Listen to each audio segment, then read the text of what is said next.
Today I had the whole afternoon busy with my little girl's soccer.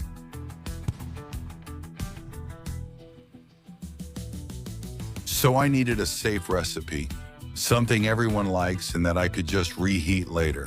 No weird experiments. A tray. Chicken, and if it's drumsticks, we like it even more. And potatoes. If you know my dessert channel, Saladolandia, you'll know that I usually add vanilla to almost every recipe where it works well. But for meat, I have an ingredient that also adds something special. Meat concentrate. I dissolve a little bit, more or less in a cup or half a cup of slightly hot water, and that broth that I get gives the recipe an extra touch. Awesome. I use it almost every time there's some kind of meat, and it gives the dish a boost you wouldn't expect.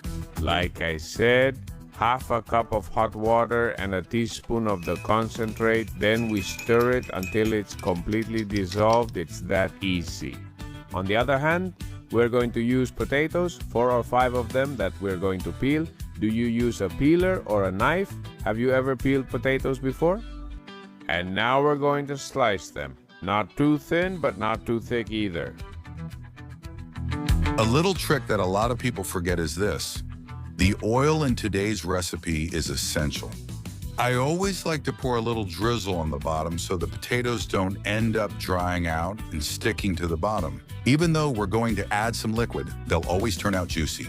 This makes sure you won't have any problems and you won't end up with the typical potato stuck to the side. I use one of the potatoes to brush the bottom and sides of the tray I'm going to use with oil, and let me tell you, it's oven safe. Pay attention to that detail. And I make a bed with the potatoes, sprinkle a little salt, and add a tiny drizzle of oil. Also, as you can see, I've only put one layer, but I have some extra potatoes left, so now I'm placing them on top. I don't do it all at once, because then they would end up without salt and oil. So now I finish off each of these that I've just added, just a little bit. Right? This recipe turns out delicious with a few cloves of garlic, but I don't know if it happens in your house, but it happens in mine. You'll have to tell me about it. Kids love how the chicken turns out, but they don't like finding pieces of garlic. A very simple solution.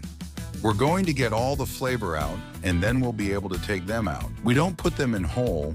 We put them on a cutting board and give them a hit with the flat side of the knife. That way they open up while cooking, release all their flavor, and then you can find them and take them out whole.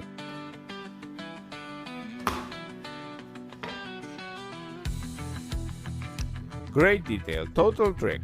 You spread them on the tray, and now we have the garlic going. We just need to get the chicken going. Here you see the drumsticks I'm going to use.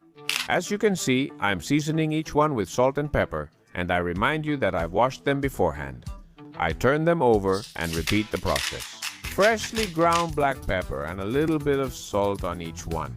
Make sure you have the tray ready, and now it's time to place these drumsticks on it again. Ideally, use a tray that you can almost completely cover with the drumsticks. That way, everything will turn out juicier, and if you want to add an extra touch, put a few slices of lemon juice. Do it along the sides, so that half of them are inside and the other half are on top of the chicken. Did you think I was going to forget today's secret ingredient, huh?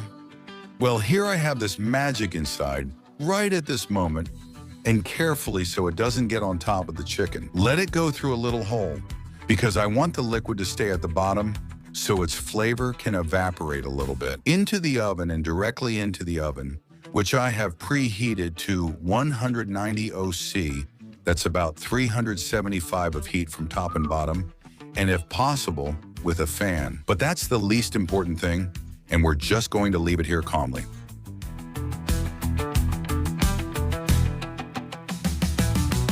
And I'm going to leave it 55 minutes. Although if you can, this is optional, but if you can, about halfway through, turn each of the thighs over.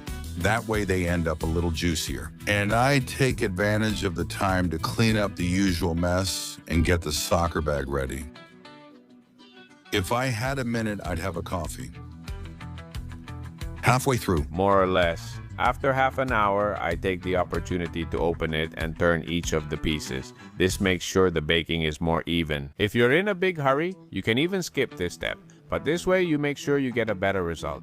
So we're going to turn each drumstick one by one and then put them back in until we see they're golden brown. All in all, like I said, less than an hour, 55 minutes. After that time, Chicken is ready. An easy, impressive recipe that even... and before soccer practice, we turn off the oven and cover the dish with aluminum foil, which in my house has always been called albal paper. What do you call it at home? And when it's time for dinner, 2 options, 2 or 3 minutes in the microwave covered, and if it has a grill function, even better, or 10 minutes in the oven at 180 degrees. We cover it with aluminum foil. You see how easy it is? Simple. And no, they don't dry out because the potato and the lemon keep the moisture. Enjoy your meal. And at dinner time, we take out this amazing tray of chicken. If you want more recipes like this, the kind that really solve real days, let me know in the comments. I'll stay here preparing dishes since it's my turn to serve dinner. I don't know if it's your turn today, but write down this recipe because it's going to get you out of more than one jam and you're really going to enjoy it.